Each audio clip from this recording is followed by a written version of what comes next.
Olá, sou José Luiz, professor da Faculdade São Francisco de Assis. A nossa aula de hoje é sobre os ganhos de capital e outras receitas no lucro presumido.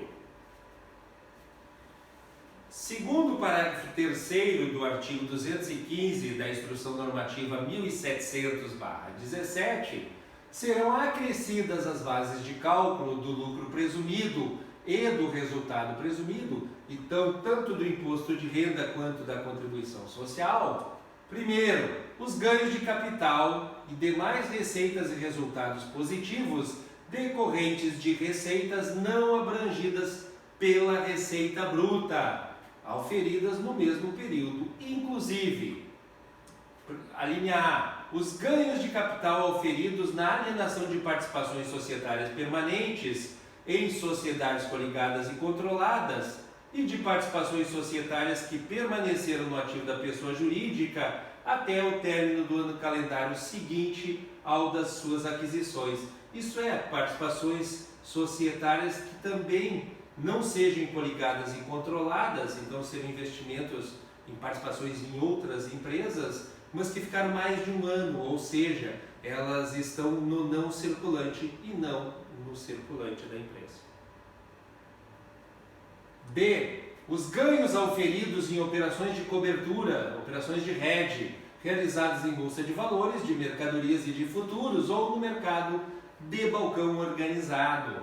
A linha C. As receitas de locação de imóvel, quando não for este o objeto social da pessoa jurídica, deduzida dos encargos necessários à sua percepção.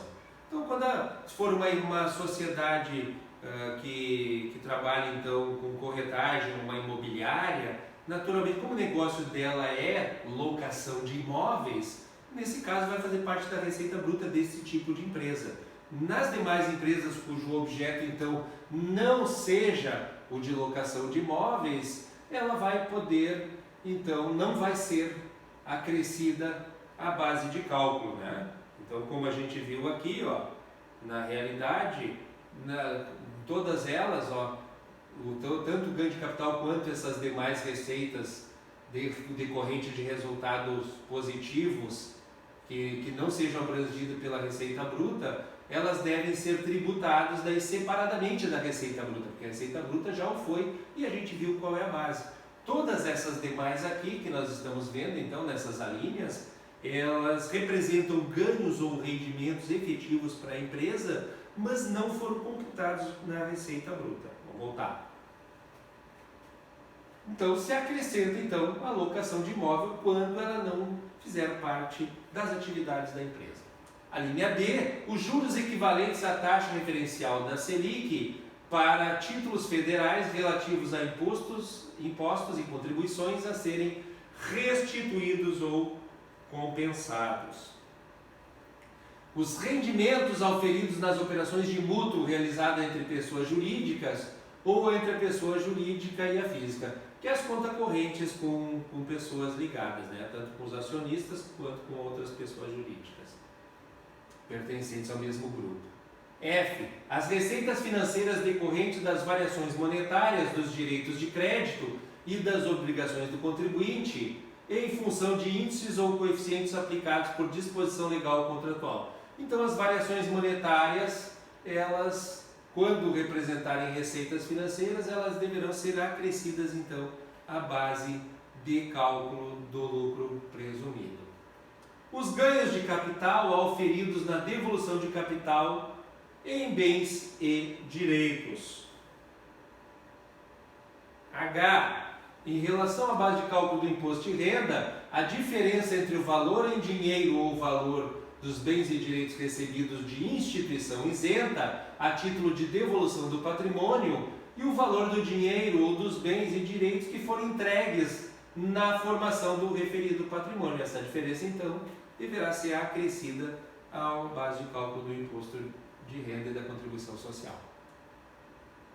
E, em relação à base de cálculo da contribuição social sobre o lucro, o valor em dinheiro ou o valor dos bens e direitos recebidos de instituição isenta a título de devolução do patrimônio. Então, tanto para o imposto de renda quanto para a contribuição social, sendo que no imposto de renda vai ser a diferença entre o valor recebido e o valor entregue para a formação do capital, enquanto que para a contribuição social, o valor dos bens e direitos recebidos da instituição isenta.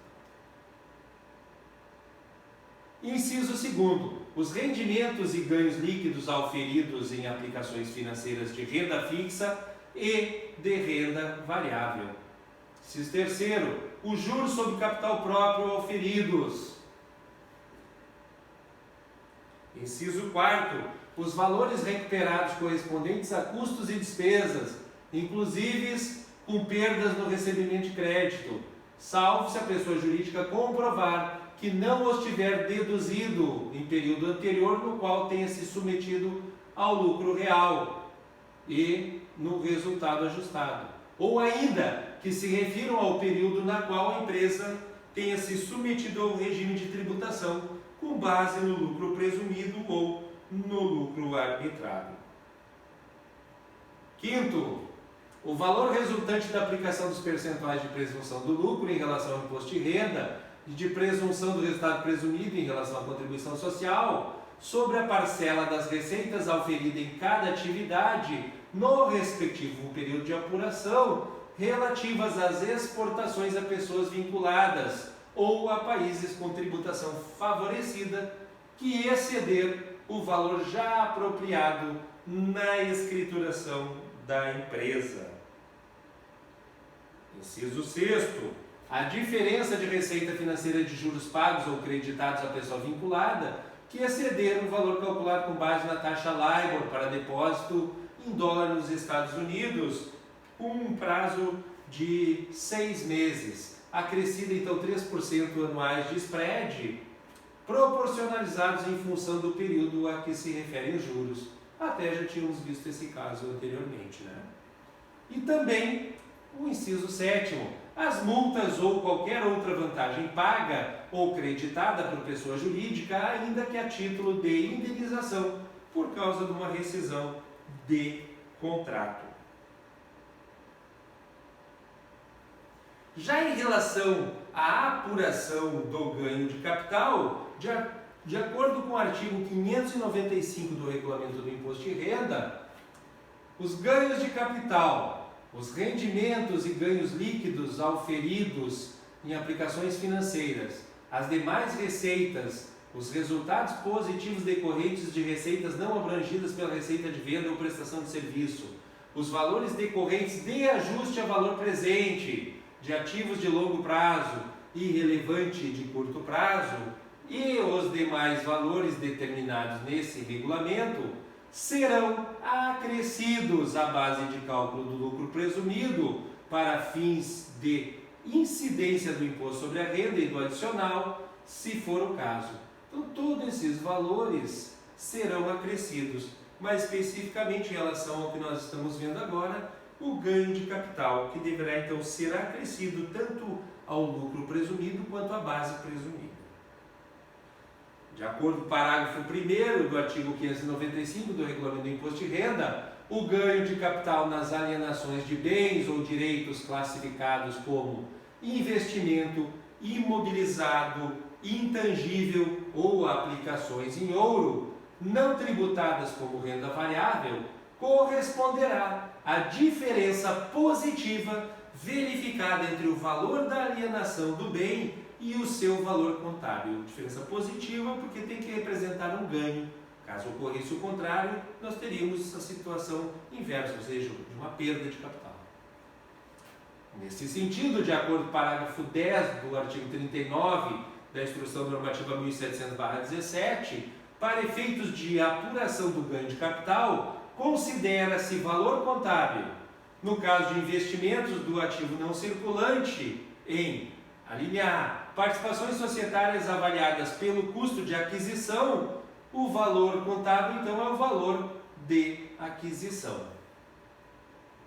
Já as participações societárias avaliadas pelo método do patrimônio líquido, ou seja, pelo método de equivalência patrimonial, o valor contábil será a soma algébrica dos seguintes valores: valor do patrimônio líquido, na qual o investimento está registrado, Além disso, tem que somar o goodwill e a mais-valia e diminuir, se for o caso, a menos-valia.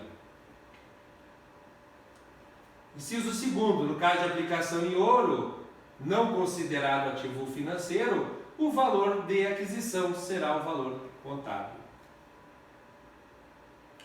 No caso dos demais bens e direitos do ativo não circulante, imobilizado, investimentos em intangível, o custo de aquisição diminuído dos encargos com depreciação, amortização e exaustão acumuladas e das perdas estimadas no valor dos ativos, acrescido dos saldos das cotas de depreciação acelerada e incentivadas que estiverem sido registradas lá na parte B do nosso LALOR.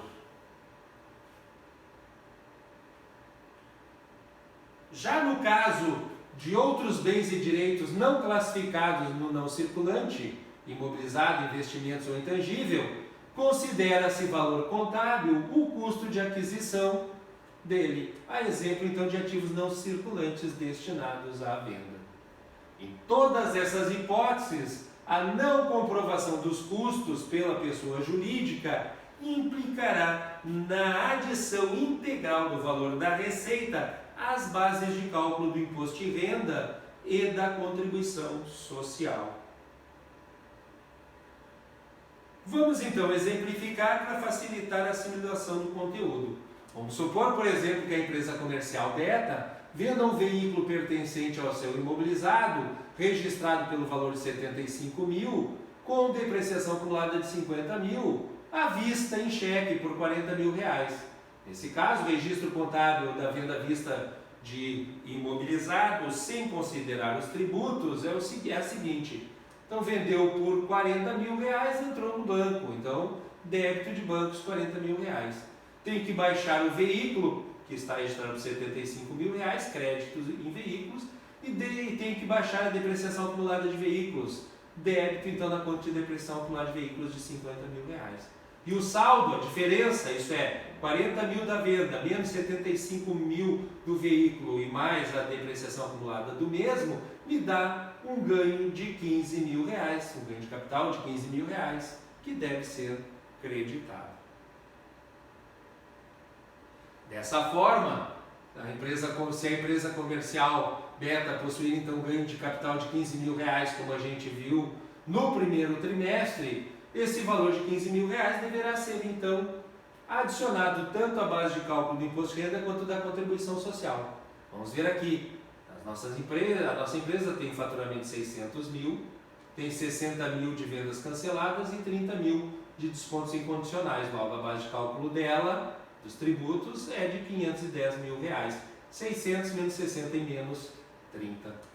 Sobre essa base de cálculo, nós aplicamos 8% de percentual de presunção para o imposto de renda e 12% para a contribuição social. Encontro um lucro presumido de R$ 40.800 por imposto de renda e uma base presumida de R$ 61.200 para a contribuição social. Adiciono o ganho de capital às duas bases, que foi obtida, no valor de R$ 15 mil, encontro o lucro e a base e o resultado presumido. O lucro presumido de 55.800 e o resultado presumido de R$ 776.200. Aplico o percentual do imposto de renda, que é de 15%, e encontro um imposto de renda de 8.370.